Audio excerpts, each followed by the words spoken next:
The new creation in Christ. This scripture is taken from 2 Corinthians chapter 5 verse 17 in the New Testament. In this letter to the church in Corinth, the Apostle Paul writes, "Therefore, if anyone is in Christ, the new creation has come. The old has gone, the new is here."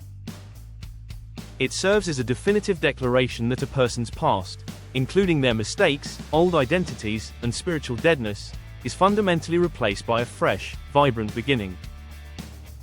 While praise to God for a living hope, 1 Peter chapter 1 verse 3 focuses on the inheritance and future security we have, this passage emphasizes the immediate, internal transformation that happens the moment a new journey begins.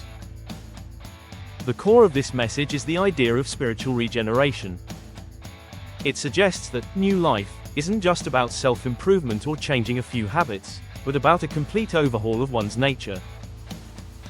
Just as the living hope in Peter's writing is anchored by the resurrection, the new creation in Paul's writing is anchored by a personal union with the divine. It implies that the old, the weights of the past and the limitations of the former self, no longer defines the individual. Instead, they are viewed through a lens of potential and reconciliation, standing on entirely new ground. Today, this scripture pops out because it offers a profound sense of agency and optimism. It provides a spiritual framework for anyone looking to pivot or scale a new chapter in their life, whether that be professional, personal, or communal. By stating that the new is here, the text encourages a mindset of present tense growth. It invites a person to stop looking back at the proof of concept of their old life and instead embrace the fully realized, scaled version of their new identity, characterized by purpose and a clean slate.